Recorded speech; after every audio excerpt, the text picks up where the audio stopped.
CR Ravindra Raju గారికి,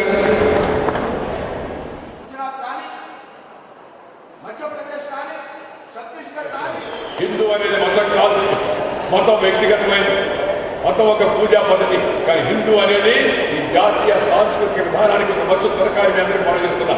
హిందూ మతం అయితే హిందూ పేపర్ ఎందుకు ఉంది, హిందుస్థాన్ టైమ్స్ పేపర్ ఎందుకు ఉంది, హిందుస్థాన్ ఫిక్యార్డ్ ఎందుకు ఉంది, హిందుస్థాన్ మిషన్ టూల్స్ కంపెనీ ఎందుకు ఉంది.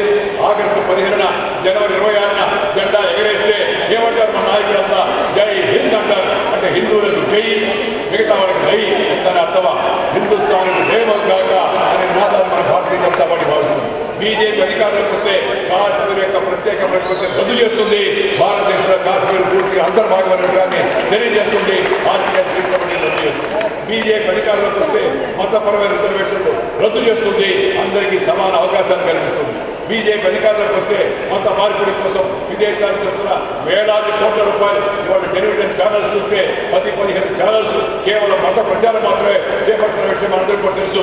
బీజేపీ అధికారంలోకి వస్తే మత మార్పుల పైన నిషేధ చట్టాన్ని అమలు పరుస్తుంది, మత మార్పులు జరగకుండా చూస్తున్న సందర్భంగా నరేంద్ర మోడీని చూస్తే భయపడతా ఉన్నారు. రాత్రి నిద్రలో కూడా కళ్ళలో కూడా వాళ్ళకి నరేంద్ర మోడీ మోడీ మోడీ మోడీ మోడీ.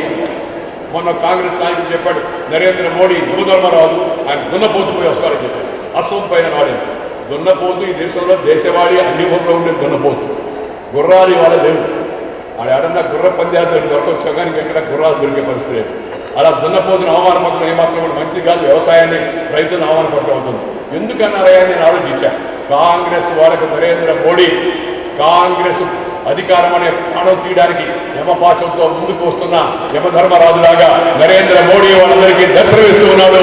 అందుకే ఇవాళ వాళ్ళందరూ కూడా నరేంద్ర మోడీని యమధర్మరాజు అని చెప్పని ఇవాళ ఆ యొక్క వెర్రి కేకలు వేస్తూ ఉన్నారు. నరేంద్ర మోడీ ఇవాళ అభివృద్ధికి ఒక మోడల్. నరేంద్ర మోడీ దేశంలో ఆల్టర్నేటివ్ డెవలప్మెంట్కి ఏముందో దానికి ప్రతీకగా తయారయ్యాడు. ఒక డెసిసివ్ లీడర్, ఒక డిసిప్లిన్ లీడర్, ఒక డెడికేటెడ్ లీడర్ ఎలా ఉంటాడంటే ఇలా ఉండాలి అని చెప్పని నరేంద్ర మోడీ దేశానికి ఇవాళ ఆదర్శప్రాయంగా తయారయ్యాడు. అందుకే దేశంలో ఎక్కడికి వెళ్ళినా చాలా మంది నరేంద్ర మోడీని సాధారణ జనం కార్యకర్తలు చెప్తారు, సార్ నరేంద్ర మోడీని ప్రకటించేయండి సార్, అయిపోతుంది అంతా కూడా అని చెప్పి. కాంగ్రెస్ కింద స్థాయిలో ఉన్నవాడు, తెలుగుదేశం కింద స్థాయిలో ఉన్నవాడు, వైఎస్ఆర్ కింద స్థాయిలో ఉన్నవాడు, అన్ని పార్టీల కింద స్థాయిలో ఉన్నవాడు కూడా నరేంద్ర మోడీకి వస్తే కానీ సమస్యల పరిష్కారం కాదు. నరేంద్ర మోడీ వస్తే కానీ నక్సల్ సమస్య పరిష్కారం కాదు.